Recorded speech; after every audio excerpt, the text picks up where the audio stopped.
नमस्कार दोस्तों, होटल बलरामपुर के यूट्यूब चैनल पर आप सभी का स्वागत है। हम लोग क्लास 9th की हिस्ट्री की एनसीईआरटी डिस्कस कर रहे हैं और जिसमें आज हम लोग चैप्टर नंबर 1 स्टार्ट करेंगे, फ्रांसीसी क्रांति। ठीक है। तो आइए कहानी देखते हैं। 14 जुलाई 1789 की सुबह पेरिस शहर में आतंक का माहौल है। सम्राट ने सेना को शहर में घुसने का आदेश दे दिया था। अफवाह थी कि वो सेना को नागरिकों पर गोलियां चलाने का आदेश देने वाला है। लगभग 7,000 मर्द और औरत टाउन हॉल के सामने एकत्र हुए और उन्होंने एक जन सेना का गठन करने का निर्णय लिया। हथियारों की खोज में वो बहुत से सरकारी भवन में जबरन प्रवेश करके और अंततः सैकड़ों लोगों का एक समूह पेरिस नगर के पूर्वी भाग की ओर चल पड़ा और बास्तील किले की जेल को तोड़ डाला, जहां भारी मात्रा में गोला बारूद मिलने की संभावना थी। हथियारों पर कब्जे की इस सशस्त्र लड़ाई में बास्तील का कमांडर मारा गया और कैदी छुड़ा लिए गए। हालांकि उनकी संख्या केवल 7 थी। सम्राट की निरंकुश शक्तियों का प्रतीक होने के कारण बास्तील किला लोगों की घृणा का केंद्र था। इसलिए किले को ढा दिया गया और उसके अवशेष बाजार में उन लोगों को बेच दिए गए जो इस ध्वंस को बतौर स्मृति चिन्ह संजोना चाहते थे। इस घटना के बाद कई दिनों तक पेरिस और देश के देहाती क्षेत्रों में कई और संघर्ष हुए। अधिकांश जनता पावरोटी की महंगी कीमतों का विरोध कर रही थी। बाद में इस दौर का सिंहावलोकन माने होता है देखना, गौर से देखना करते हुए इतिहासकारों ने इसे एक लंबे घटनाक्रम की ऐसी शुरुआती कड़ियों के रूप में देखा जिनकी परिणति फ्रांस के सम्राट को फांसी दिए जाने में हुई। हालांकि उस समय अधिकांश लोगों को ऐसे नतीजे की उम्मीद नहीं थी। ऐसा क्यों और कैसे हुआ? आइए पूरा इतिहास समझते हैं कि ऐसा क्यों और कैसे हुआ। ये वो चित्र है जिसमें बास्तील का किला बना है और वो ध्वंस कर दिया गया है। इसको चित्रकारों ने बनाया है। तो ये चित्र बना हुआ है बास्तील ध्वंस का। ठीक, तो ये चलो पड़ताल करी जाए कि आखिर ऐसे हुआ क्या।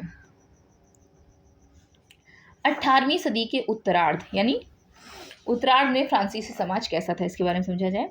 सन 1774 में बोर्बो राजवंश का लुई 16वां फ्रांस की राजगद्दी पर आसीन हुआ, माने लुई 16 फ्रांस के राजा बने।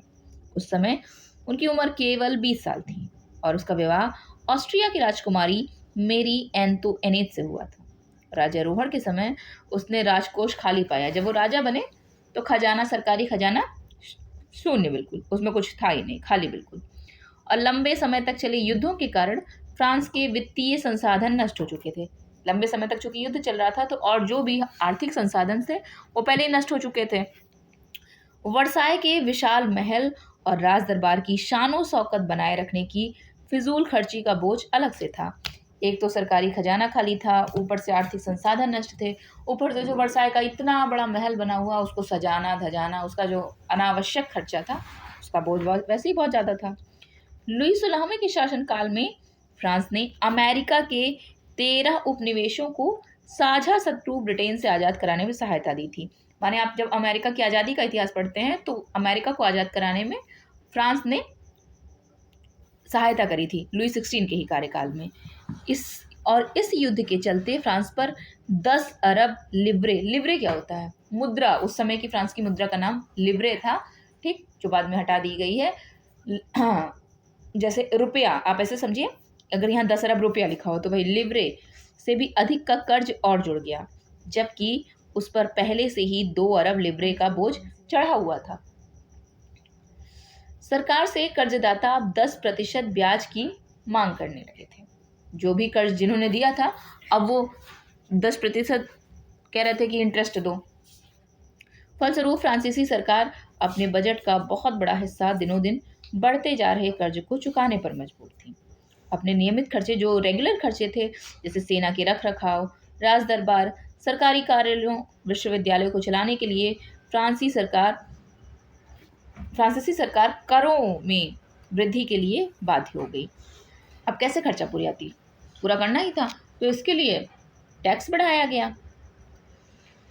लेकिन ये भी नाकाफ़ी था। ठीक, ये कदम भी नाकाफ़ी था, माने बहुत पर्याप्त नहीं था, सफिशिएंट नहीं था। 18वीं सदी में फ्रांसीसी समाज 3 स्टेट्स में बँटा था और केवल 3 तीसरे स्टेट्स के लोग यानी जो साधारण लोग थे उन्हीं कर अदा करते थे। और आइए ये देखिए, आपको ये स्ट्रक्चर समझ लीजिए। पहले स्टेट्स में पादरी वर्ग आते थे, ठीक, जो प्रीस्ट चर्च के पुजारी वगैरह होते हैं, उन लोग का जो समूह था। दूसरे स्टेट में कुलीन वर्ग जो अमीर हैं, प्रेस्टिजियस लोग आते थे, एलीट क्लास के।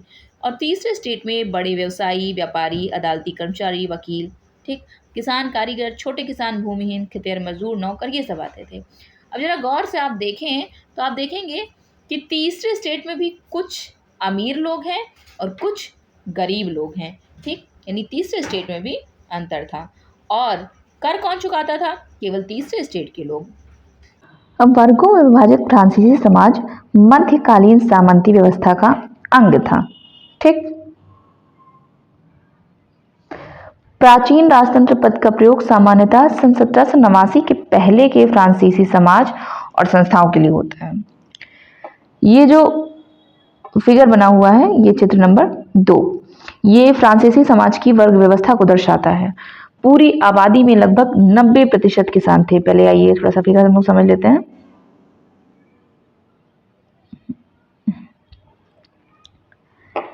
पहले स्टेट वाले कौन थे? पादरी वर्ग, ठीक है, प्रीस्ट स्टेट को बोलते हैं। दूसरे स्टेट में कुलीन वर्ग के लोग होते थे और तीसरे स्टेट में भी जैसे एक लेवल बटा हुआ था, बड़े व्यवसायी, व्यापारी, अदालती कर्मचारी, वकील, ये सब आते थे। किसान और कारीगर ये भी तृतीय स्टेट में आते थे। छोटे किसान, भूमिहीन मजदूर, नौकर, ये भी सब आते थे। अब एक चीज आप देख रहे होंगे कि तृतीय स्टेट में कुछ लोग अमीर भी हैं और कुछ लोग गरीब भी हैं। ठीक,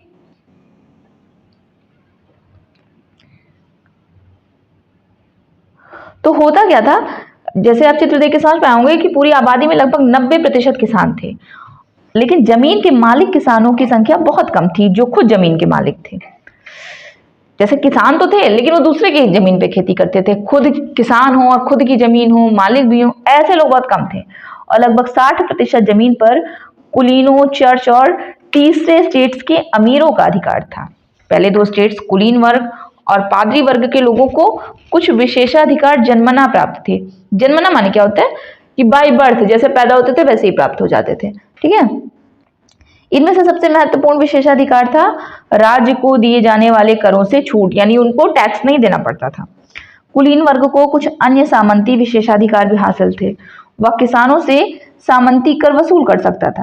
किसान अपने स्वामी की सेवा, स्वामी के घर एवं खेतों में काम करना, सैन्य सेवाएं देना, सड़कों के निर्माण में सहयोग आदि करने के लिए बाध्य थे, बाउंड थे। ये नहीं, उनकी मर्जी नहीं थी, उनको करना ही करना था। ठीक, अच्छा, चर्च भी किसानों से करों का एक हिस्सा टाइड, एक धार्मिक कर, जैसा आप जजिया पढ़े हैं ना, जजिया कर एक धार्मिक कर होता था, वैसे एक धार्मिक कर था टाइड, ये चर्च लेता था।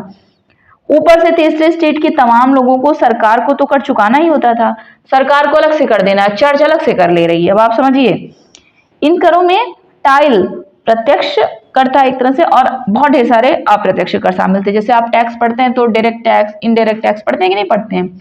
जैसे जीएसटी क्या है? इनडायरेक्ट टैक्स है, और इनकम टैक्स क्या है? ये डायरेक्ट टैक्स है। अप्रत्यक्ष कर नमक और तंबाकू जैसी रोजाना उपभोग की वस्तुओं पर लगाया जाता था, जो डेली यूज की होती थी। इस प्रकार राज्य के वित्तीय कामकाज का सारा बोझ करों के माध्यम से जनता ही वहन करती थी। बात समझ रहे हैं कि जो भी राज्य में हो रहा है सब जनता से ही पैसा लिया जा रहा है, कुल मिला के जनता से ही वसूला जा रहा है, उसमें भी कुछ विशेष लोगों को छोड़ के, जो दरअसल गरीब हैं, सबसे ज्यादा उनसे ही वसूला जा रहा है।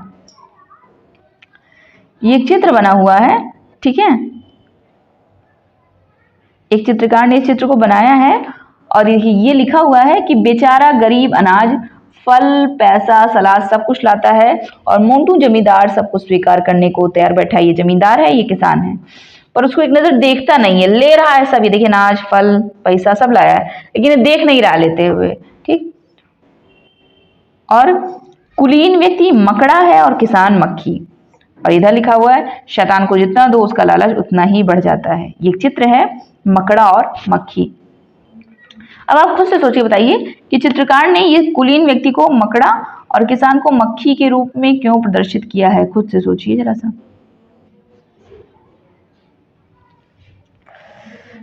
अब इतना सारी समस्याएं हैं, देखिए अब समझ में आया कि जनता के सामने कितनी समस्या है। ठीक, ऐसे स्थिति है कि लोग खाने को नहीं पा रहे हैं, जीने का संकट है, मतलब जो न्यूनतम साधन है जीने के वो भी मुश्किल में पड़े हुए हैं, खतरे में पड़े हुए हैं। फ्रांस की जनसंख्या सन 1715 में 2.3 करोड़ थी और जो सन 1789 में 2.8 करोड़ हो गई। इसलिए हुआ क्या, अनाज उत्पादन की तुलना में उसकी मांग काफी तेज पड़ी। उत्पादन बढ़ी नहीं भाई, जनसंख्या बढ़ी तो मांग बढ़ी और अधिकांश लोगों के मुख्य खाद्य पाव रोटी की कीमत में तेजी से वृद्धि हुई, जो मतलब मेन सोर्स है खाना। देखिए आप खाना तो नहीं छोड़ सकते हैं ना, ठीक, बेसिक चीज नहीं छोड़ सकते हैं। जैसे लग्जरी आइटम को इंसान ड्रॉप कर सकता है, मान लो नहीं पैसा तो गाड़ी से नहीं चलेगा, ठीक है, बस से चलेगा, ठीक, पैदल चल लेगा अगर वैसे बहुत दूर न जाना हो, थोड़ी दूर जाना हो, अगर बाइक नहीं हो तो पैदल चल लेगा। लग्जरी आइटम को छोड़ा जा सकता है, लेकिन अब ये कह दो कि पैसा नहीं है तो हफ्ते भर खाएंगे ही नहीं, ये नहीं हो सकता है। ठीक है, खाना तो पड़ेगा ही पड़ेगा। तो जो मुख्य खाद्य पदार्थ था पाव रोटी, अब ये भी आप समझिए खाएंगे तो, लेकिन अब ये नहीं कि पैसा नहीं है तो KFC में बर्गर ही खाएंगे, ये सब नौटंकी नहीं। नॉर्मल रोटी दाल चावल सब्जी, लेकिन अब दाल चावल रोटी सब्जी इतनी महंगी हो जाए कि वो ही ना अफोर्ड कर सके इंसान, तब तो दिक्कत होगी ना। और इसलिए अधिकतर कामगार कारखानों में मजदूरी करते थे और उनकी मजदूरी मालिक तय करते थे, लेकिन मजदूरी महंगाई की दर से नहीं बढ़ रही थी। मजदूर तो तमाम कारखानों में काम करते थे भाई पैसे के लिए, लेकिन जिस हिसाब से महंगाई बढ़ रही थी उस हिसाब से मजदूरी नहीं बढ़ाई जा रही थी। फलस्वरूप अमीर गरीब की खाई चौड़ी होती गई, अमीर अमीर होते चल गए, गरीब गरीब और बीच एक बहुत चौड़ी सी खाई बनती चली गई। स्थितियां तब और बदतर हो जाती जब सूखे या ओले के प्रकोप से पैदावार गिर जाती। एक तो करेला, दूजा नीम चढ़ा, ऑलरेडी उत्पादन कम था, जनसंख्या ज्यादा थी, और वह में अगर सूखा ओला पड़ जाए तो जीविका संकट पैदा हो जाता था। और ऐसे जीविका संकट प्राचीन राजतंत्र के दौरान फ्रांस में काफी आम थे, अक्सर करके हुआ करता था। ठीक, ये फ्लो चार्ट बना है कि जीविका का संकट कैसे उत्पन्न होता है। ठीक, देखिए खराब फसल होगी, हाँ तो एक फ्लो चार्ट बना हुआ है, देखिए जीविका का संकट कैसे उत्पन्न होता है। देखिए खराब फसल होगी, अगर खराब फसल होगी तो अन्न का अभाव होगा, ठीक, यानी फसल की पैदावार कम होगी, और जब फसल की पैदावार कम होगी तो खाद्य पदार्थों की कीमतें बढ़ेंगी। ठीक है, कीमत बढ़ेगी, फसल क्योंकि कम पैदा हुई है, और जब कीमत बढ़ेगी तो अब गरीब पाव रोटी नहीं खरीद पाएंगे, और जब गरीब पाव रोटी नहीं खरीद पाएंगे तो या तो खाद्य दंगे होंगे, ठीक है, खाद्य दंगे होंगे, फलस्वरूप क्या होगा, मृतकों की संख्या में वृद्धि होगी। एक तो ये हुआ, और ये जब गरीब या तो पाव रोटी नहीं खरीद पाएंगे तो वो खा नहीं पाएंगे, ठीक, और उनका शरीर कमजोर हो जाएगा, शरीर कमजोर हो जाएगा और महामारी फैलेगी, फलस्वरूप क्या होगा, मृतकों की संख्या में वृद्धि होगी। बात समझ में आ रहा है? इसी को एक तरह से जीविका संकट बोला जाता है। और देखते हैं फिर, उभरते मध्य वर्ग ने विशेषाधिकारों के अंत की कल्पना की। हुआ क्या, पहले भी कर बढ़ने और अकाल के समय किसान और कामगार विद्रोह कर चुके थे, परंतु उनके पास सामाजिक एवं आर्थिक व्यवस्था में बुनियादी बदलाव लाने के लिए साधन एवं कार्यक्रम नहीं थे। ये जिम्मेदारी तीसरे स्टेट के उन समूहों ने उठाई जो समृद्ध और शिक्षित होकर नए विचारों के संपर्क में आ सके थे। यानी बदलाव उन्होंने किया जो दरअसल नए विचार जिन्होंने सीखे, जो शिक्षा ग्रहण किए। 18वीं सदी में एक नए सामाजिक समूह का उदय हुआ जिसे मध्य वर्ग कहा गया, जिसको आजकल हम लोग मिडिल क्लास बोलते हैं, जिसने फैलते समुद्र पारीय व्यापार और ऊनी तथा रेशमी वस्त्रों के उत्पादन के बल पर संपत्ति अर्जित करी थी। ऊनी और रेशमी कपड़ों का या तो निर्यात किया जाता था या समाज के समृद्ध लोग उसको खरीद लेते थे। तीसरे स्टेट में इन सौदागरों और निर्माताओं के अलावा प्रशासनिक सेवा व वकील जैसे पेशेवर लोग भी शामिल थे। ये सभी पढ़े लिखे थे और इनका मानना था कि समाज के किसी भी समूह के पास जन्मना विशेषाधिकार नहीं होना चाहिए, यानी बाई बर्थ कोई राइट नहीं होना चाहिए। किसी भी व्यक्ति की सामाजिक हैसियत का आधार उसकी योग्यता ही होनी चाहिए। अगर वो योग्य है तो उसको वो स्टेटस मिले और नहीं योग्य है तो वो स्टेटस ना मिले। स्वतंत्रता, समान नियमों और समान अवसरों के विचार पर आधारित समाज की यह परिकल्पना जॉन लॉक और जियां जॉक रूसो जैसे दार्शनिकों ने प्रस्तुत की। नाम आपने सुना होगा जॉन लॉक और रूसो का। अपने टू ट्रीटाइजेज ऑफ गवर्नमेंट में लॉक ने राजा के दैवी और निरंकुश अधिकारों के सिद्धांत का खंडन किया है कि राजा के पास दैवीय शक्ति है, उसको निरंकुश होना चाहिए, king can never be wrong, इन सारे विचारों का खंडन किया। रूसो ने इसी विचार को आगे बढ़ाते हुए जनता और उसके प्रतिनिधियों के बीच एक सामाजिक अनुबंध पर आधारित सरकार का प्रस्ताव रखा कि उसमें मतलब जनता का भी पार्टिसिपेशन हो कि वो ये वाली गवर्नमेंट चाहती है या नहीं चाहती है। मॉन्टेस्क्यू ने the spirit of the laws नामक रचना में सरकार के अंदर विधायिका, कार्यपालिका और न्यायपालिका के बीच सत्ता विभाजन की बात कही। या जब आप अपना कॉन्स्टिट्यूशन पढ़ते हैं, ठीक, तो आप पढ़ते नहीं सरकार के कितने अंग होते हैं, तो विधायिका, कार्यपालिका, न्यायपालिका। इसको सबसे पहले मॉन्टेस्क्यू ने द स्पिरिट ऑफ लॉज नामक रचना में इसका विभाजन किया था कि सरकार को 3 अंगों में काम करना चाहिए, नहीं कि राजा के अंदर न्यायपालिका समाहित है, राजा के अंदर कार्यपालिका भी है, राजा के अंदर विधायिका भी है। नहीं, सरकार 3 अंगों में काम करे और तीनों अपनी अपनी जगह ऑटोनॉमस बॉडी हो, स्वतंत्र हो, एक दूसरे के फैसले में कोई हस्तक्षेप ना करे।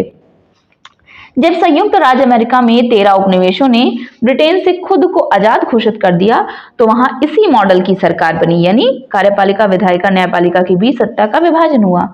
फ्रांस के राजनीतिक चिंतकों के लिए अमेरिकी संविधान और उसमें दी गई व्यक्तिगत अधिकारों की गारंटी प्रेरणा का एक महत्वपूर्ण स्रोत थी। यानी अमेरिका भी किससे प्रेरणा लेके अपने सरकार को बनाया? फ्रांस से। दार्शनिकों के इन विचारों पर कॉफी हाउसों और सैलॉन की गोष्ठियों में गर्मागर्म बहस हुआ करती थी और पुस्तकों एवं अखबारों के माध्यम से इनका व्यापक प्रचार प्रसार हुआ।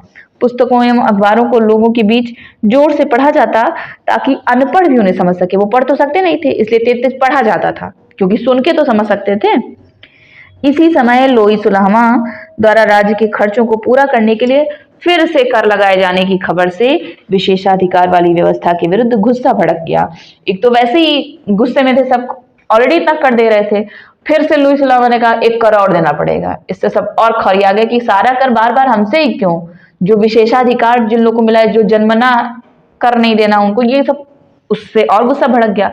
देखिए बात समझिए, अगर जैसे बड़ी अच्छी आपको बात बताते हैं, अगर आप सुन रहे हैं कि अगर सिर्फ आपके घर में लाइट जाए ना और बाकी मोहल्ले में सबके घर में लाइट हो तो बड़ा बुरा लगता है, ठीक है, लेकिन मोहल्ले में सबके घर की लाइट चली गई है तो बड़ा सुकून होता है। ऐसे अगर आप कहीं अभी क्लास में हो, क्लास में आप पढ़ाई कर रहे हैं या कहीं काम कर रहे हैं, ठीक है, अगर सिर्फ आपको डांट पड़े तो बेकार लगता है, लेकिन पूरी टीम डांट खा रही हो, पूरे क्लास के सारे स्टूडेंट डांट खा रहे हो तो सही लगता है, ठीक है, फिर कोई एक बुरा फील नहीं करता है। तो कर देने से प्रॉब्लम नहीं है, कर चलो ठीक है कि दे रहे हैं, लेकिन कोई एक क्यों नहीं दे रहा है, जो एक स्पेशल वर्ग है वो क्यों नहीं दे रहा है, सब लोग दो तब तो ठीक है। और अगर 2-4 लोग स्पेशल, उनको कभी नहीं कर देना है बाय बर्थ, बस खाली पता नहीं क्या एक विशेष समूह में पैदा हो गई फिर से कर नहीं देना है, तो इससे गुस्सा भड़कने की संभावना ज्यादा रहती ही रहती है, ठीक है। और गुस्सा भड़क गया। अब देखिए धीरे धीरे क्रांति की शुरुआत होने लगी। अब जैसे ऊपर हम लोग पढ़े हैं कि किन कारणों से लुई सुलाहमा ने कर बढ़ा दिया था, समस्या क्या क्या थी उनके सामने, इतने बड़े महल का वो सारा करना था, फिर उसके बाद अमेरिका को सहयोग किए थे, उसमें भी तमाम सारा खर्चा बढ़ा था, तो किस कारण से कर बढ़ाना पड़ा ये तो आप समझे ही। क्या आप सोच सकते हैं कि उन्होंने ऐसा कैसे किया होगा? प्राचीन राजतंत्र के तहत फ्रांसीसी सम्राट अपनी मर्जी से कर नहीं लगा सकता था, इसके लिए उसे स्टेट जनरल यानी जो प्रतिनिधि सभा होती थी उसकी बैठक बुलाकर नए करों के अपने प्रस्तावों पर मंजूरी लेनी पड़ती थी। स्टेट जनरल एक राजनीतिक संस्था थी जिसमें तीनों स्टेट अपने अपने प्रतिनिधि, अपने अपने रिप्रेजेंटेटिव भेजते थे, लेकिन सम्राट यह निर्णय करता था कि संस्था की बैठक कब बुलाई जाएगी। बात समझो, सम्राट ही तय करेंगे बैठक कब होगी, और आखिरी बार बैठक कब बुलाई गई थी? 1614 में बुलाई गई थी। नियम बने हुए थे, लेकिन राजा है, राजा फॉलो ही नहीं कर रहा था। फ्रांसीसी सम्राट लुई सुलाहमा ने 5 मई 1789 को नए करों के प्रस्ताव के अनुमोदन के लिए स्टेट जनरल की बैठक बुलाई। ठीक, आखिरी बैठक 1614 में बुलाई गई थी और उसके बाद जो नेक्स्ट बैठक बुलाई जा रही है वो 1789 में। आप सोचो जरा गैप कितना है। प्रतिनिधियों की मेजबानी के लिए वर्साई के एक आलीशान भवन को सजाया गया। पहले और दूसरे स्टेट ने इस बैठक में अपने 300 प्रतिनिधि भेजे, जो आमने सामने की कतारों में बिठाए गए। यानी पहला और दूसरा वर्ग, पहला जो पादरी वर्ग था, दूसरा जो कुलीनों का वर्ग था, और तीसरे स्टेट के 600 प्रतिनिधि उनके पीछे खड़े किए गए। जो विशेषाधिकार वाले थे वो आमने सामने बिठाए गए और सारे लोग पीछे पीछे खड़े हो गए। तीसरे स्टेट का प्रतिनिधित्व इसके अपेक्षाकृत समृद्ध एवं शिक्षित वर्ग कर रहे थे। ठीक है, जो पढ़ लिख लिए थे, जो अमीर लोग उसमें से हो गए थे, अमीर जो किसान जमीन के मालिक थे, ठीक है, या जो अदालती कार्यवाही करते थे, वो सारे लोग। किसानों, औरतों और कारीगरों का सभा में प्रवेश वर्जित था, यानी उनको मनाही थी कि वो नहीं आ सकते हैं। फिर भी लगभग 40,000 पत्रों के माध्यम से उनकी शिकायतों और मांगों की सूची बनाई गई, जिसे प्रतिनिधि अपने साथ लेकर आए थे। सबसे शिकायतें मंगाई गई पत्र पे लिख के, ठीक है, किसी भी तरीके से, और देखा गया, समराइज किया गया, और उनकी मांग को लेके सब लोग शामिल हुए। स्टेट जनरल के नियमों के अनुसार प्रत्येक वर्ग को एक मत देने का अधिकार था। प्रत्येक वर्ग को एक मत देने का अधिकार था, और इस बार भी लुई सुलाहमा इसी प्रथा का पालन करने के लिए दृढ़ प्रतिज्ञ थे कि यही प्रथा पालन होगी। परंतु तीसरे वर्ग के प्रतिनिधि थे, उन्होंने मांग रखी कि अब की बार पूरी सभा द्वारा मतदान कराया जाए। ठीक, जैसे मान लो पहले स्टेट के 300 लोग आए, दूसरे स्टेट के 300 लोग आए हैं, और तीसरे स्टेट के 600 लोग आए हैं, लेकिन होता क्या था, एक वर्ग एक वोट दे सकता है। अब आप सोचो जरा सा कि पहला दूसरा वर्ग एक एक वोट दिया, तीसरे से भी एक वोट दिया, तो 2 वोट ऑलरेडी उन लोग हमेशा ही ज्यादा होंगे भाई, है कि नहीं। वो 2 लोग विशेषाधिकार वाले हैं, लेकिन समस्या मतलब ये था कि जनता ज्यादा किधर थी, तीसरे वर्ग के पास। तो इसलिए लोगों ने मांग की कि सबसे पूरी सभा वोट करेगी। ठीक, और प्रत्येक सदस्य को मत देने का अधिकार होगा, यानी 1 पर्सन 1 वोट। ठीक, एक पर्सन का एक वोट काउंट होगा। और ये एक लोकतांत्रिक सिद्धांत था, जिसे मिसाल के तौर पर रूसो ने अपनी पुस्तक द सोशल कॉन्ट्रैक्ट में प्रस्तुत किया था। जब सम्राट ने इस प्रस्ताव को, अब सम्राट को सब कहाँ स्वीकार होने वाला, इन्होंने कहा कि नहीं नहीं हम नहीं मानेंगे, तो तीसरे स्टेट के प्रतिनिधि विरोध जताते हुए सभा से बाहर चले गए कि भैया तब ऐसे नहीं, जब नहीं मानोगे तो हम लोग भी नहीं पार्टिसिपेट करेंगे, सब बहिष्कार कर दिए। ये जरा सा ये देख लीजिए, जो कुछ इंपॉर्टेंट तथ्य हैं, फिर से आगे बढ़ते हैं। 1774 में लुई सुलामा फ्रांस का राजा बनता है, सरकारी खजाना खाली हो चुका है और प्राचीन राजतंत्र के समाज में असंतोष गहराता जाता है। ये पूरे चैप्टर की एक तरह से समरी है। 1789 में वही जो भी आपको समझा रहे हैं, स्टेट जनरल का आह्वान होता है, बुलाया जाता है। तीसरा स्टेट नेशनल असेंबली का गठन करता है, बास्तील पर हमला होता है और देहात में किसानों का विद्रोह होता है। 1791 में सम्राट की शक्तियों पर अंकुश लगाने और सभी मनुष्यों को मूलभूत अधिकार प्रदान करने के लिए संविधान बनाया जाता है। 1792 और 93 के बीच फ्रांस गणराज्य बनता है, सिर काटकर राजा को मार दिया जाता है और जैकोबिन गणराज्य का पतन होता है, फ्रांस पर डायरेक्टरी का शासन होता है। 1804 में फिर नेपोलियन बोनापार्ट फ्रांस का सम्राट बनता है और यूरोप के विशाल भूभाग पर कब्जा कर लेता है, और 1815 में वाटरलू में नेपोलियन की हार होती है। पूरे चैप्टर का समरी है, लौटते हैं अपने उस पर। तो विरोध करते हुए सब लोग फिर बाहर चले गए। अब क्या किया, तीसरे स्टेट के प्रतिनिधि खुद को संपूर्ण फ्रांसीसी राष्ट्र का प्रवक्ता मानते थे, और 20 जून को ये प्रतिनिधि वर्साई के इनडोर टेनिस कोर्ट में जमा हुए, मतलब एक टेनिस कोर्ट था, उसमें सब इकट्ठे हुए। उन्होंने अपने आप को नेशनल असेंबली घोषित कर दिया कि हम नेशनल असेंबली हैं, और शपथ ली कि जब तक सम्राट की शक्तियों को कम करने वाला संविधान तैयार नहीं किया जाएगा तब तक असेंबली भंग नहीं होगी। और उनका नेतृत्व कौन कर रहा था, मिराबियो और आवेसिये ने किया था। मिराबियो का जन्म कुलीन परिवार में हुआ था, लेकिन वह सामंती विशेषाधिकारों वाले समाज को खत्म करने की जरूरत से सहमत था। ठीक, बेशक वो कुलीन परिवार में पैदा हुआ था, लेकिन वो इस चीज से एग्री करता था कि विशेषाधिकार खत्म हो जाने चाहिए। ये बात आप समझिए। इसलिए कभी कभी ना जो लोग कहते हैं कि अगर फेमिनिज्म जो विचारधारा है वो सिर्फ लड़कियां ही उसकी प्रवक्ता हो सकती हैं, वो लड़कियां समझ सकती हैं, ऐसी बात नहीं है। ठीक, अच्छे अच्छे फेमिनिस्ट मेल पर्सन भी होते हैं, ठीक है। और ऐसे कोई भी विचारधारा आप ये समझिए कि जैसे मान लीजिए नेहरू जी कितने बड़े आदमी के घर पैदा हुए थे, आप समझो ना, कोई जरूरत नहीं थी ये सब स्वतंत्रता संग्राम में पार्टिसिपेट करने की। वो अपनी लाइफस्टाइल बहुत बेहतर तरीके से जी सकते थे, लेकिन उन्होंने देखा कि नहीं, जनता किस तरह का कष्ट देख रही है, और इस वजह से वो स्वतंत्रता संग्राम सेनानी बने। कितनी बार वो जेल गए, ठीक, तमाम आंदोलन किया। ऐसे ही गांधी जी, वो चाहते तो बहुत अच्छी जिंदगी जी सकते थे, उन्हें किसी चीज की कमी नहीं थी। सब लोग लंदन में बैरिस्ट्री पढ़ने गए थे भाई, अच्छे खासे थे, ठीक है। लेकिन उन्होंने चुना क्या? तो ऐसा नहीं है कि जिन लोगों ने वो परिस्थितियां देखी नहीं, उस परिस्थितियों में रहे नहीं हैं, वो समझ नहीं सकते हैं। और कई लोग इस तरह के बातों के पक्षधर होते हैं कि हाँ, ये चीजें खत्म होनी चाहिए। और उसने एक पत्रिका निकाली और वर्साय में जुटी भीड़ के समक्ष जोरदार भाषण भी दिए। आबेसी ये मूलतः पादरी था और उसने तीसरा स्टेट क्या है इस शीर्षक से एक अत्यंत प्रभावशाली प्रचार पुस्तिका यानी पैम्पलेट लिखी। ठीक, ये देखिए, ये टेनिस कोर्ट है, इसमें शपथ सब लोग ले रहे हैं। चित्रकार ने चित्र बनाया है एक विशाल पेड़ने के लिए जॉक लुई डेविड द्वारा बनाया गया शुरुआती रेखांकन। ये तस्वीर नेशनल असेंबली में लगाई जानी थी। ठीक, ये देखिए, सब टेनिस कोर्ट में शपथ ले रहे हैं। जिस वक्त नेशनल असेंबली संविधान का प्रारूप तैयार करने में व्यस्त थी, पूरा फ्रांस आंदोलित हो रहा था। कड़ाके की ठंड के कारण फसल मारी गई थी और पाव रोटी की कीमतें आसमान छू रही थीं। बेकरी मालिक स्थिति का फायदा उठाते हुए जमाखोरी में जुटे हुए थे। जैसे किसी चीज की कीमतें बढ़ती हैं, तैसे कुछ लोग क्या होते हैं, सबसे पहले जमाखोरी करने लगते हैं कि और महंगा बेचेंगे। ऐसे ऐसे दुष्ट लोग होते हैं। बेकरी की दुकानों पर घंटों के इंतजार के बाद गुस्साई औरतों की भीड़ ने दुकान पर धावा बोल दिया। दूसरी तरफ सम्राट ने सेना को पेरिस में प्रवेश करने का आदेश दे दिया। सम्राट ने कहा जो सेना को भेजो भाई पेरिस में, लोग ज्यादा बवाल कर रहे हैं।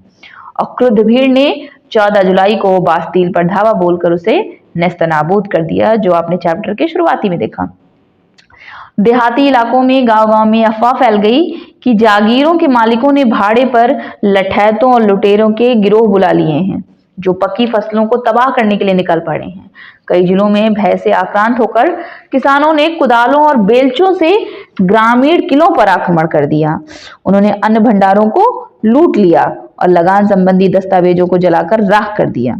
कुलीन बड़ी संख्या में अपनी जागीरें छोड़कर भाग गए। टेक डर के इतना भयंकर भाग गए। देखिए, जो बहुत बड़े तानाशाह वानाशाह होते हैं ना, वो आप ये जानिए बहुत ज्यादा डरपोक होते हैं। वो हमेशा डरते हैं कि कहीं ऐसा ना हो कि मेरी पावर छिन जाए।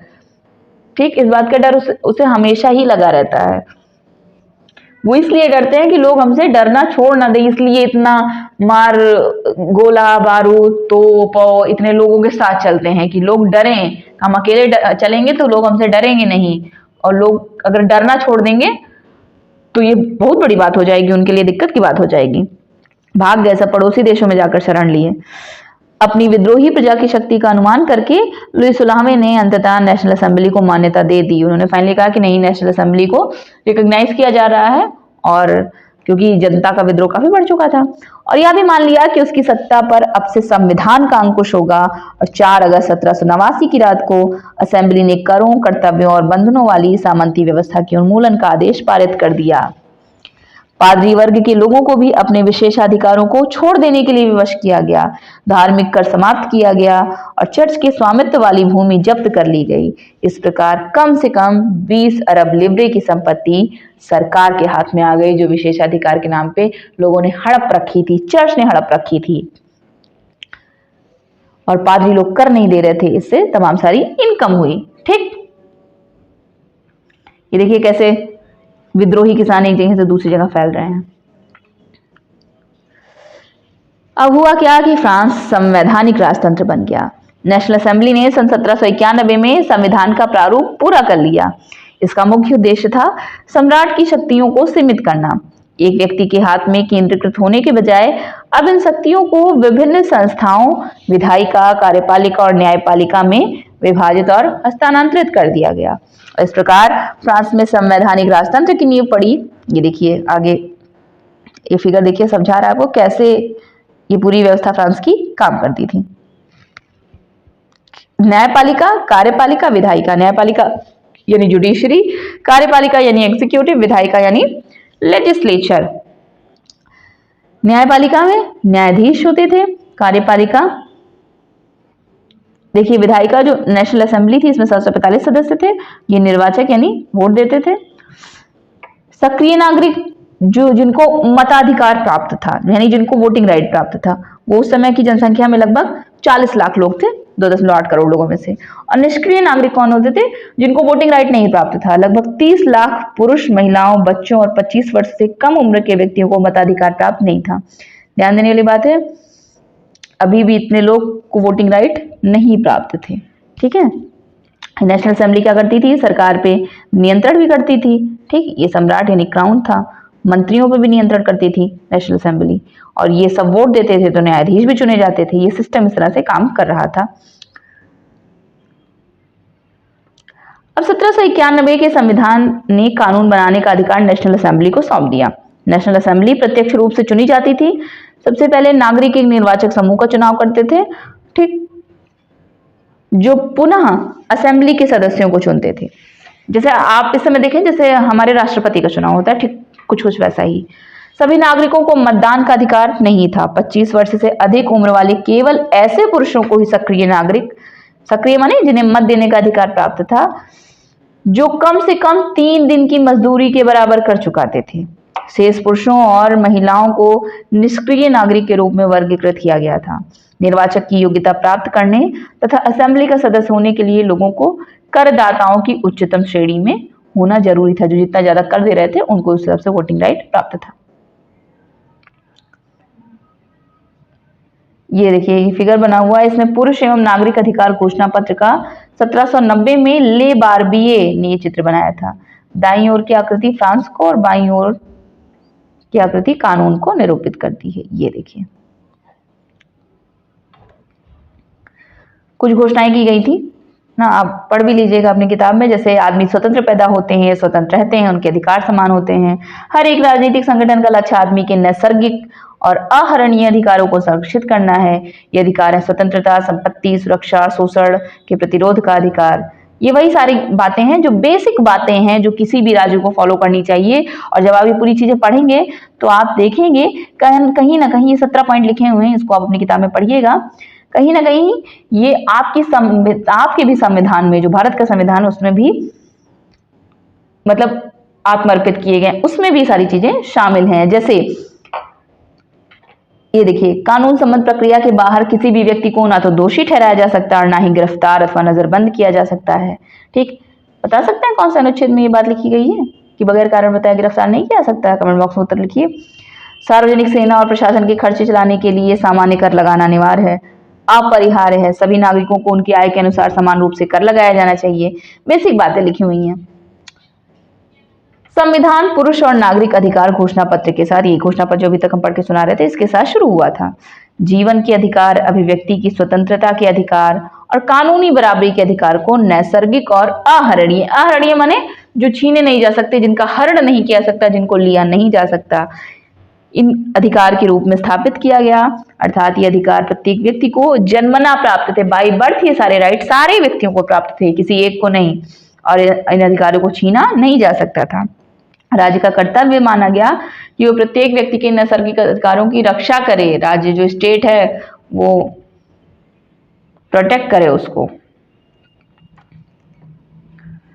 क्रांतिकारी पत्रकार जियां पाल मरा ने अपने अखबार लामिदा पफ में नेशनल असेंबली द्वारा किए गए संविधान पर टिप्पणी की थी।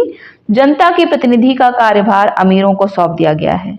गरीबों और शोषितों की दशा केवल शांतिपूर्ण तरीकों से कभी नहीं सुधर सकती। यह इस बात का काट्य प्रमाण है कि धनाढ्य वर्ग कानून को कैसे प्रभावित करता है। फिर भी ये कानून तभी तक चलेंगे जब तक लोग इन्हें मानेंगे। जिस तरह उन्होंने कुलीनों द्वारा लादे गए जुए को उतार फेंका है, एक दिन वही हश्र अमीरों का भी करेंगे। किस बात की आशंका जता रहे हैं? अब देखिए, चूंकि 18वीं सदी में ज्यादातर स्त्री पुरुष पढ़े लिखे नहीं थे, इसलिए महत्वपूर्ण विचारों का प्रचार करने के लिए छपे हुए शब्दों के बजाय अक्सर आकृतियों और प्रतीकों का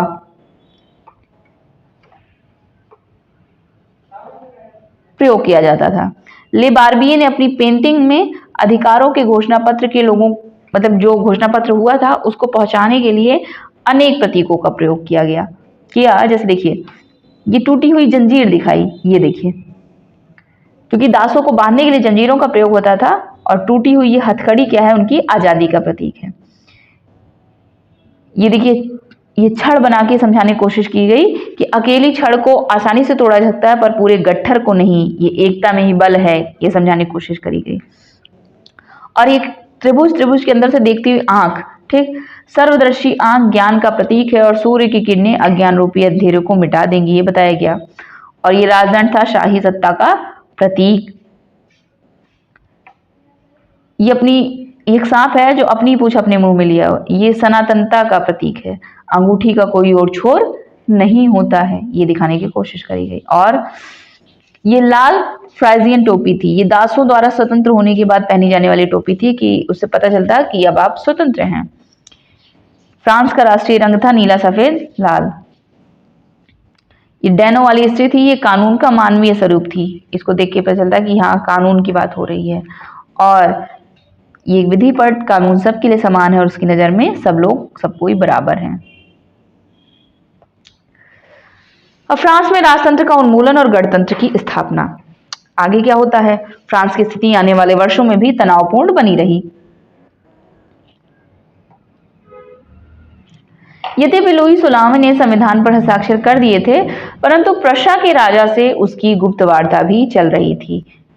बात समझ रहे हैं? संविधान पर हस्ताक्षर कर दिए लेकिन कहीं कहीं बतिया रहे हैं। और फ्रांस की घटनाओं से अन्य पड़ोसी देशों के शासक भी चिंतित थे। इसलिए 1789 की गर्मियों के बाद होने वाली ऐसी घटनाओं को नियंत्रित करने के लिए इन शासकों ने सेना भेजने की योजना बना ली। ठीक, सेना भेज दिया जाएगा। लेकिन जब तक योजना पर अमल होता, अप्रैल 1792 में नेशनल असेंबली ने प्रशा एवं ऑस्ट्रिया के विरुद्ध युद्ध की घोषणा का प्रस्ताव पारित कर दिया। प्रांतों से हजारों स्वयंसेवी सेना में भर्ती होने के लिए जमा होने लगे। उन्होंने इस युद्ध को यूरोपीय राजाओं एवं कुलीनों के विरुद्ध जनता की जंग के रूप में लिया। उनके होठों पर देशभक्ति के जो तराने थे, उनमें कवि रॉजेट द लाइल द्वारा रचित मार्सिले भी था। यह गीत पहली बार मार्सिलस के स्वयंसेवियों ने पेरिस की ओर कूच करते हुए गाया था, इसलिए इस गाने का नाम मार्सिले हो गया और ये अब फ्रांस का राष्ट्रगान है। ठीक है।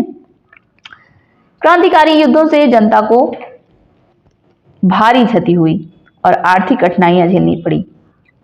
पुरुषों के मोर्चे पर चले जाने के बाद घर परिवार और रोजी रोटी की जिम्मेवारी औरतों के कंधों पर आ पड़ी। देश की आबादी के एक बड़े हिस्सों को ऐसा लगता था कि क्रांति के सिलसिले को आगे बढ़ाने की जरूरत है, क्योंकि 1791 के संविधान से सिर्फ अमीरों को ही राजनीति अधिकार प्राप्त हुए हैं। लोग राजनीतिक क्लबों में अड्डे जमाकर सरकारी नीतियों और अपनी कार्य योजना पर बहस कर सकते थे। इनमें से जैकोबिन क्लब सबसे सफल था, जिसका नाम पेरिस के भूतपूर्व कॉन्वेंट ऑफ सेंट जैकब के नाम पर पड़ा, जो अब इस राजनीतिक समूह का अड्डा बन गया था। इस पूरी अवधि में महिलाएं भी सक्रिय थीं और उन्होंने भी अपने क्लब बना लिए। इस अध्याय के खंड 4 में अभी आगे हम लोग देखेंगे और भी जानेंगे। कॉन्वेंट माने होता है धार्मिक जीवन को समर्पित समूह की इमारत होती है, कॉन्वेंट उसको बोलते हैं। जैकोबिन क्लब के सदस्य मुख्यतः समाज के कम समृद्ध हिस्से से आते थे। इनमें छोटे दुकानदार और कारीगर जैसे जूता बनाने वाले, पेस्ट्री बनाने वाले, घड़ी साज, छपाई करने वाले और नौकर व दिहाड़ी मजदूर शामिल थे। उनका नेता मैक्सिमिलियन रोबेस्पियर था। जैकोबिनों के एक बड़े वर्ग ने गोदी कामगारों की तरह धारीदार लंबी पतलून पहनने का निर्णय लिया। ऐसा उन्होंने समाज के फैशन परस्त वर्ग, खासतौर से घुटने तक पहने जाने वाले ब्रीचेस, जिसको घुटना बोलते थे, पहनने वाले कुलीनों से खुद को अलग करने के लिए क्या किया। जैसे वो पहनते हैं हम उससे डिफरेंट पहनेंगे। या ब्रीचेस पहनने वाले कुलीनों की सत्ता समाप्ति के ऐलान का एक तरीका था। ये देखिए चित्र बना हुआ है, ये 100 कुलान थे और बिना ब्रीचेस वाले दंपत्ति हैं। ठीक है, लाल धारी वाला पैंट पहने हुए हैं।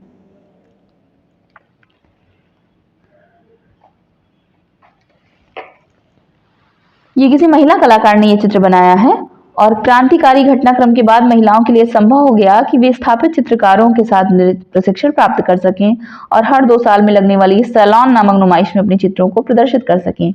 यह तस्वीर स्वतंत्रता का नारी रूपक है, अर्थात नारी आकृति स्वतंत्रता का प्रतीक है। इसलिए आप देखें, जो स्टैच्यू ऑफ लिबर्टी है, कहाँ पे इस समय अमेरिका में, किस देश ने उपहार में दिया था उसको, आप जरा सा कमेंट बॉक्स में लिखिए। वो एक स्त्री को दर्शाती है। लिबर्टी, लिबर्टी बने क्या? स्वतंत्रता।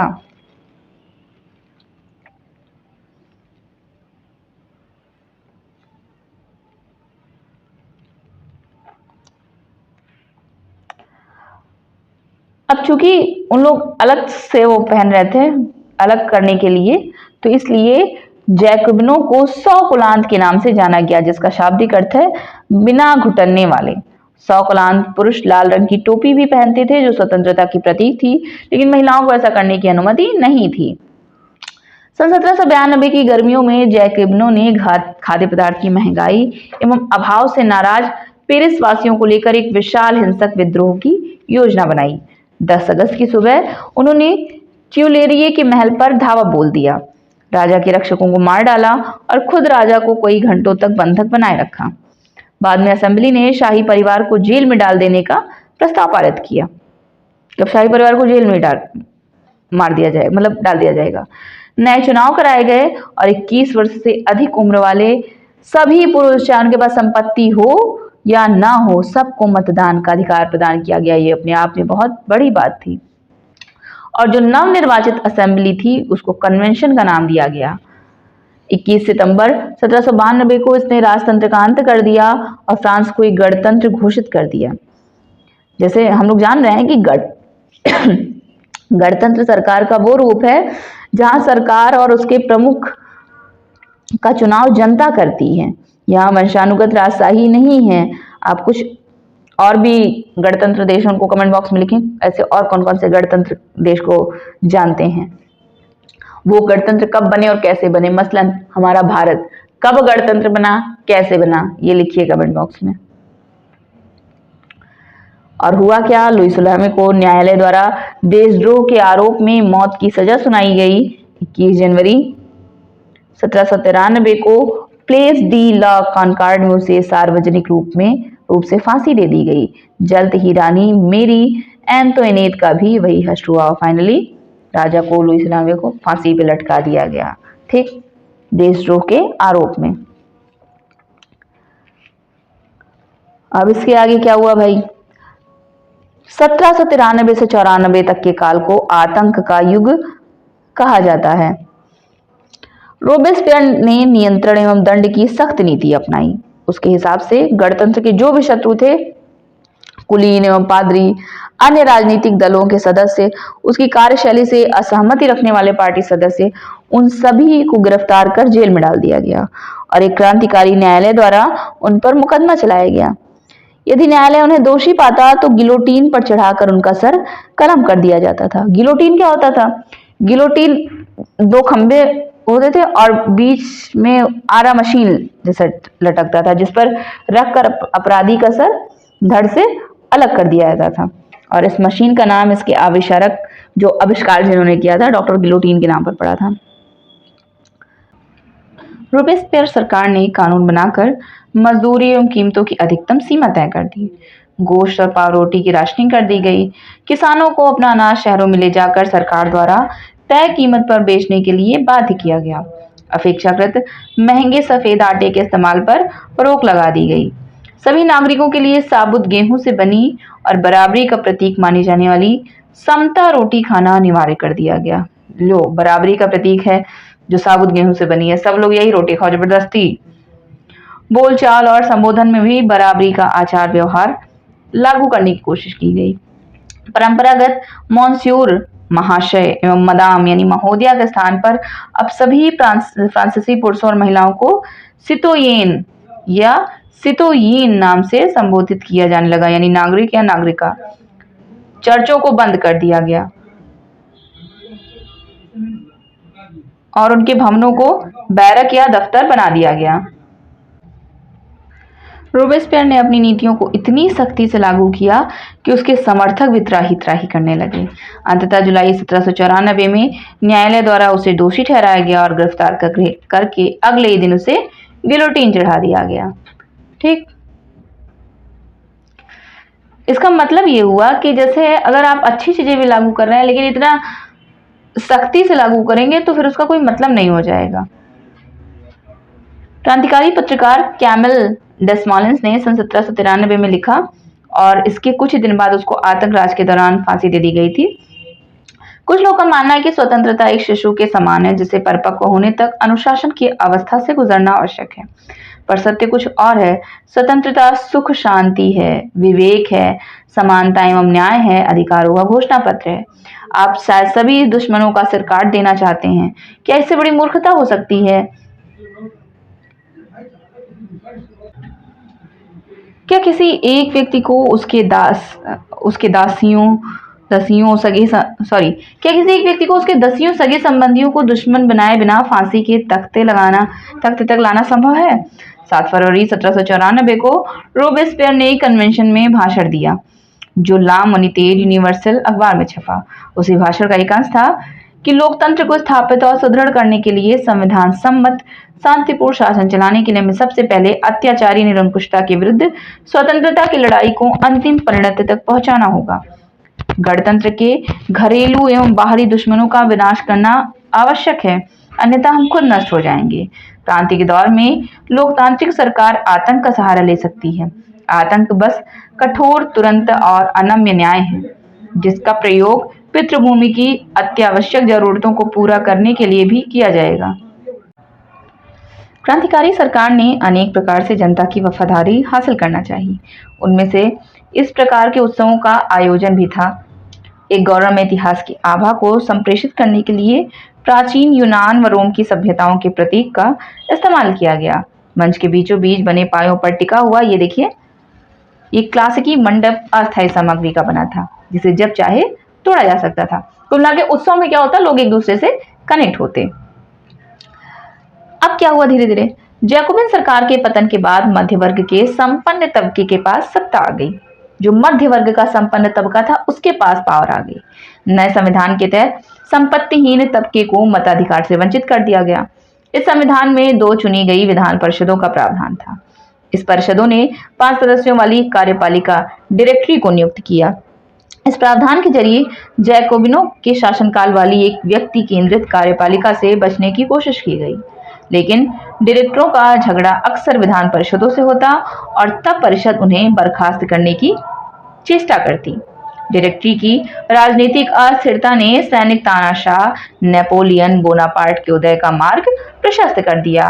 माने अगर कोई चीज घट रही है, कोई घटना हो रही है, किसी का उदय हो रहा है, तो उसके पीछे बहुत सारे कारण हैं। ठीक है, जैसे अगर हिटलर बना तो हिटलर को हिटलर बनाने के पीछे तमाम सारे कारण मौजूद थे। ठीक है, या अगर हिटलर का अस्त हुआ, हिटलर डूब गया या हिटलर का अंत हुआ, उसके पीछे भी बहुत सारे कारण मौजूद थे।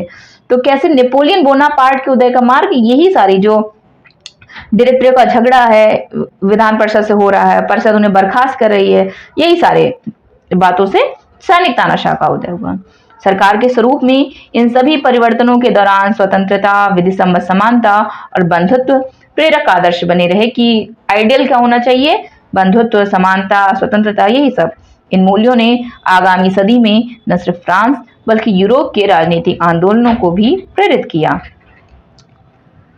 अब देखिए, क्या महिलाओं के लिए भी क्रांति हुई? ये चित्र 5 अक्टूबर 1789 की घटनाओं के कई चित्रों में से एक है और उस दिन महिलाएं पेरिस से वर्साय जाकर राजा को अपने साथ लेके लौटी थी। देखिए, महिलाएं भी क्रांति के लिए आगे बढ़ रही हैं। महिलाएं शुरू से ही फ्रांसीसी समाज में इतने अहम परिवर्तन लाने वाली गतिविधियों में सक्रिय रूप से शामिल थीं। उन्हें उम्मीद थी कि उनकी भागीदारी क्रांतिकारी सरकार को उनका जीवन सुधारने हेतु ठोस कदम उठाने के लिए प्रेरित करेगी। तीसरे स्टेट की अधिकांश महिलाएं जीविका निर्वाह के लिए काम करती थीं। वे सिलाई बुनाई, कपड़ों की धुलाई करती थीं, बाजारों में फूल सब्जियां बेचती थीं अथवा संपन्न घरों में घरेलू काम करती थीं और बहुत सारी महिलाएं वेश्यावृत्ति करती थीं। अधिकांश महिलाओं के पास पढ़ाई लिखाई तथा व्यवसायिक प्रशिक्षण के मौके नहीं थे। केवल कुलीनों की लड़कियां अथवा तीसरे स्टेट के धनी परिवारों की लड़कियां ही कॉन्वेंट में पढ़ पाती थीं। इसके बाद उनकी शादी कर दी जाती थी।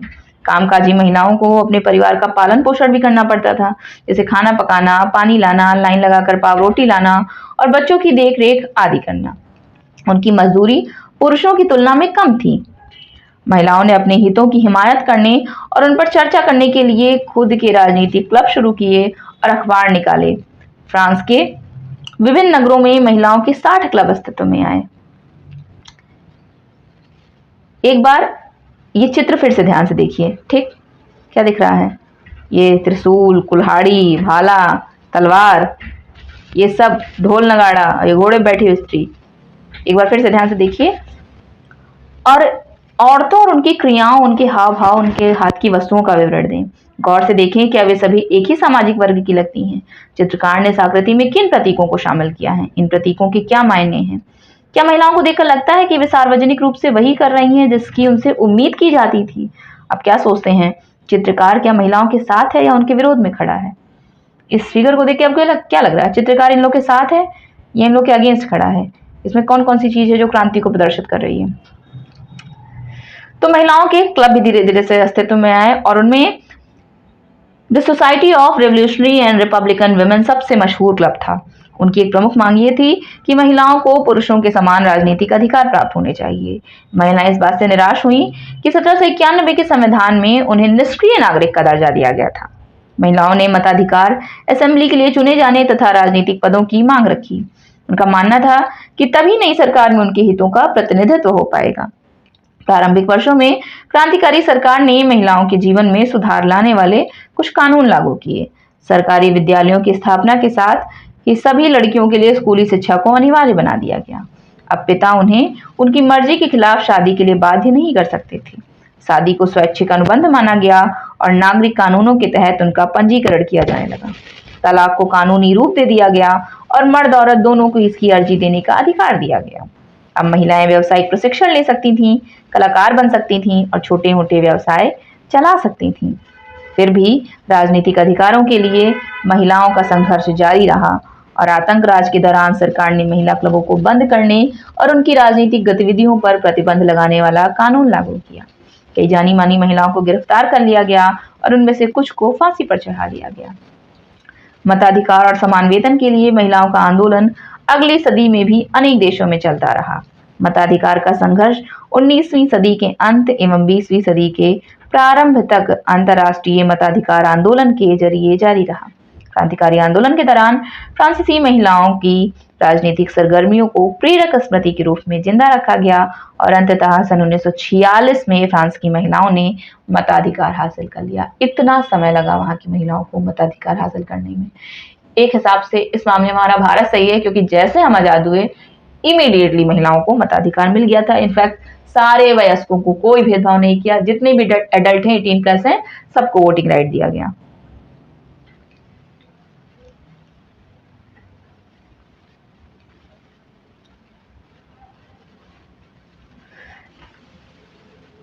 ये क्रांतिकारी महिला ओलंप दगूज हैं।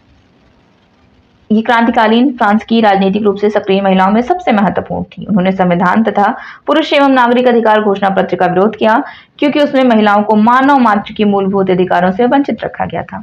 इसलिए उन्होंने सन 1791 में महिला एवं नागरिक अधिकार घोषणा पत्र तैयार किया, जिसे महारानी और नेशनल असेंबली के सदस्यों के पास यह मांग करते हुए भेजा कि इस पर कार्रवाई की जाए।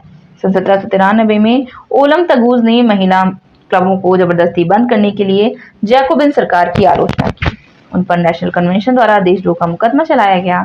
इसके तुरंत बाद उन्हें फांसी पर लटका दिया गया। बताओ हाल, एक वंचित वर्ग दूसरे वंचित वर्ग का सम्मान नहीं कर सकता, ये बात समझिए।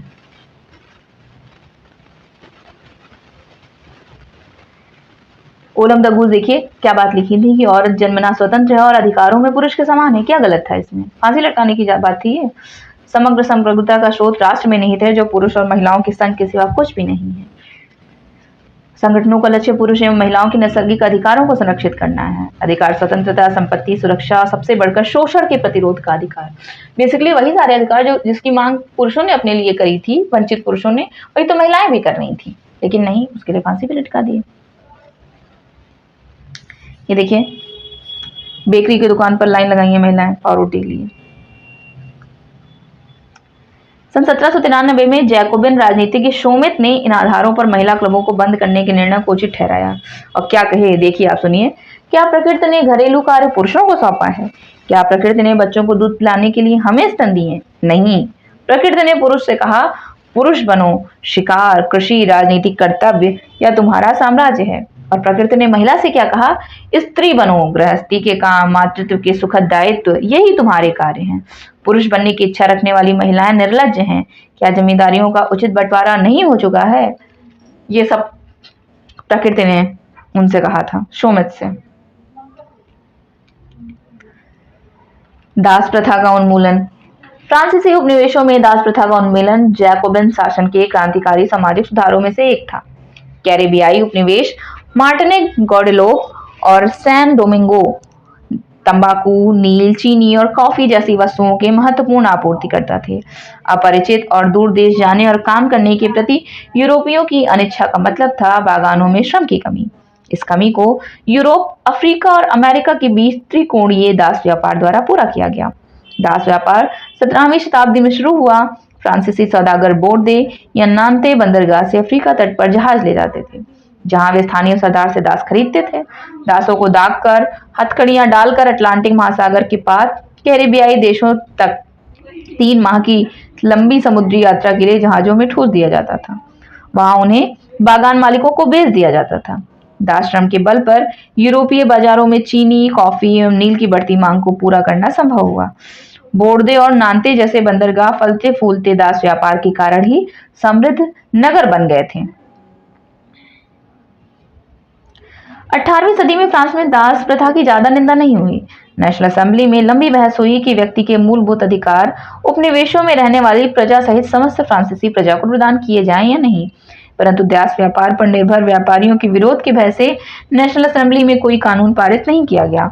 लेकिन अंततः सन 1794 के कन्वेंशन ने फ्रांसीसी उपनिवेशों में सभी दासों की मुक्ति का कानून पारित कर दिया, पर यह कानून एक छोटी सी अवधि तक ही लागू रहा।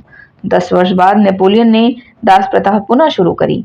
बागान मालिकों को अपने आर्थिक हित साधने के लिए अफ्रीकी नीग्रो लोगों को गुलाम बनाने की स्वतंत्रता मिल गई और फ्रांसीसी उपनिवेशों में अंतिम रूप से दास प्रथा का उन्मूलन 1848 में किया गया। 1794 में किया गया था, लेकिन फिर से नेपोलियन बोनापार्ट ने लागू कर दिया था और बाद में फाइनली 1848 में उन्मूलन किया गया। नीग्रो कौन लोग हैं? वो अफ्रीका में सहारा रेगिस्तान के दक्षिण में रहने वाले स्थानीय लोग हैं और ये एक अपमानजनक शब्द है जिसका अब उतना इस्तेमाल नहीं किया जा सकता है। सन 1794 में ये देखिए,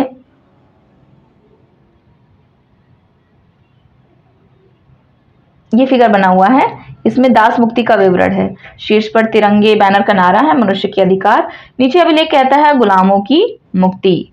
एक फ्रांसीसी महिला अफ्रीकी एवं अमेरिकी इंडियन दासों को यूरोपीय कपड़े देकर उन्हें सभ्य बनाने की चेष्टा कर रही है। ये देखिए कपड़ा पकड़ा रही है कि लो पहनो और सभ्य बनो।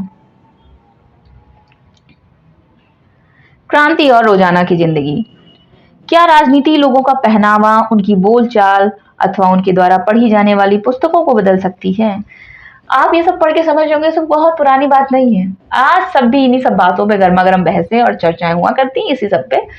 ऐसे ही दुनिया समाज आगे बढ़ा था और ऐसे ही आगे बढ़ेगा। सन 1789 के बाद के वर्षों में फ्रांस के पुरुषों, महिलाओं और बच्चों के जीवन में ऐसे अनेक परिवर्तन आए। क्रांतिकारी सरकारों ने कानून बनाकर स्वतंत्रता एवं समानता के आदर्श को रोजाना की जिंदगी में उतारने का प्रयास किया। बास्टील के विध्वंस के बाद 1789 की गर्मियों में जो सबसे महत्वपूर्ण कानून अस्तित्व में आया हुआ था सेंसरशिप की समाप्ति। प्राचीन राजतंत्र के अंतर्गत तमाम लिखित सामग्री और सांस्कृतिक गतिविधियां, किताब, अखबार, नाटक, इन सब को राजा के सेंसर अधिकारियों द्वारा पास किए जाने के बाद ही प्रकाशित या मंचित किया जा सकता था। परंतु अब अधिकारों के घोषणा पत्र ने भाषण एवं अभिव्यक्ति की स्वतंत्रता को नैसर्गिक अधिकार घोषित कर दिया। परिणाम स्वरूप क्या हुआ? फ्रांस के शहरों में अखबारों, पर्चों, पुस्तकों एवं छपी हुई तस्वीरों की बाढ़ आ गई, जहां से वह तेजी से गांव देहात तक जा पहुंची। उनमें फ्रांस में घट रही घटनाओं और परिवर्तनों का ब्यौरा और उन पर टिप्पणी होती थी। प्रेस की स्वतंत्रता का मतलब यह था कि किसी भी घटना पर परस्पर विरोधी विचार भी व्यक्त किए जा सकते थे। प्रिंट माध्यम का उपयोग करके एक पक्ष ने दूसरे पक्ष को अपने दृष्टिकोण से सहमत कराने की कोशिश की। नाटक, संगीत और उत्सवी जुलूसों में असंख्य लोग जाने लगे। स्वतंत्रता और न्याय के बारे में राजनीतिज्ञों व दार्शनिकों के पांडित्यपूर्ण लेखन को समझने और उससे जुड़ने का यह लोकप्रिय तरीका था, क्योंकि किताब को तो पढ़ना मुट्ठी भर शिक्षितों के लिए ही संभव था ना। ऐसे नाटक वाटक होने लगा, नाटक के माध्यम से लोग बात को समझाने लगे। ये देखिए ये कैसी चीज है। एक अज्ञात चित्रकार ने 1790 में ये चित्र बनाया था कि न्याय के विचार को व्यवहार में कैसे बदलना चाहते हैं। देशभक्त कसरती दाब मशीन है जिसका इस्तेमाल मोटापा घटाने के लिए किया जा सकता है। ये भी मशीन भी देशभक्त है।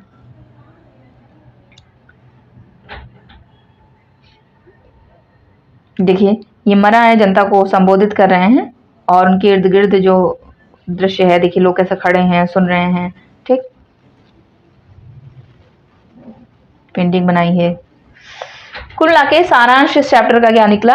1804 में नेपोलियन बोनापार्ट ने खुद को फ्रांस का सम्राट घोषित कर दिया। सैनिक तानाशाह क्यों बना समझा भी हम लोगों ने। उसने पड़ोस के यूरोपीय देशों पर विजय यात्रा शुरू की, पुराने राजवंशों को हटाकर नए साम्राज्य बनाए और उनकी बागडोर अपने खानदान के लोगों के हाथ में दे दी। नेपोलियन खुद को यूरोप के आधुनिकीकरण का अग्रदूत मानता था। उसने निजी संपत्ति की सुरक्षा के कानून बनाए और दशमलव पद्धति पर आधारित नाप तौल की एक समान प्रणाली चलाई। शुरू में बहुत सारे लोगों को नेपोलियन मुक्तिदाता लगता था और उससे जनता को स्वतंत्रता दिलाने की उम्मीद थी, पर जल्द ही उसकी सेनाओं को लोग हमलावर मानने लगे। आखिरकार 1815 में वाटरलू में उसकी हार हुई। यूरोप के बाकी हिस्सों में मुक्ति और आधुनिक कानूनों को फैलाने वाले उसके क्रांतिकारी उपायों का असर उसकी मृत्यु के काफी बाद सामने आया। ये है नेपोलियन बोनापार्ट, तो चित्र बनाया है डेविड ने। स्वतंत्रता और जनवादी अधिकारों के विचार फ्रांसीसी क्रांति की सबसे महत्वपूर्ण विरासत थे। ये विचार 19वीं सदी में फ्रांस से निकलकर बाकी यूरोप में फैले और इनके कारण वहां सामंती व्यवस्था का नाश हुआ। औपनिवेशिक समाजों ने संप्रभु राष्ट्र राज्य की स्थापना के अपने आंदोलनों में दासता से मुक्ति के विचार को नई परिभाषा दी। टीपू सुल्तान और राजा राम मोहन राय क्रांतिकारी फ्रांस में उपजे विचारों से प्रेरणा लेने वाले दो ठोस उदाहरण थे। यानी जो क्रांति से विचारधारा निकली वो कहीं ना कहीं भारत में आई और भारत में भी उसका बहुत असर हुआ, जिसका असर आप राजा राम मोहन राय और टीपू सुल्तान जैसे लोगों में देख सकते हैं। ठीक, तो ये था पहला चैप्टर फ्रांस की क्रांति, ये खत्म किया गया। अब हम लोग अगला चैप्टर पढ़ेंगे, ठीक है, जो है रशियन क्रांति के बारे में। नेक्स्ट वीडियो में उसको डिस्कस किया जाएगा। अगर आपको वीडियो जरा भी पसंद आता है तो प्लीज़ हमारे चैनल को सब्सक्राइब करें और वीडियो को लाइक तो ऑब्वियस सी बात है करें। चैनल को शेयर करें, क्योंकि अगर छोटे शहर के चैनल बड़े जगह पहुंचेंगे तो ये अपने आप में बहुत बड़ी बात होगी। अगर आप जहां कहीं से भी वीडियो देख रहे हैं, जो कोई मेरा वीडियो देख रहा है, कमेंट बॉक्स में एक कमेंट जरूर करें, जिससे सामने वाले को मोटिवेशन मिलता है कि और अगर कोई सुधार करने की आवश्यकता है तो वो भी प्लीज़ लिखें, जिससे इम्प्रूवमेंट करी जा सके। बहुत बहुत धन्यवाद।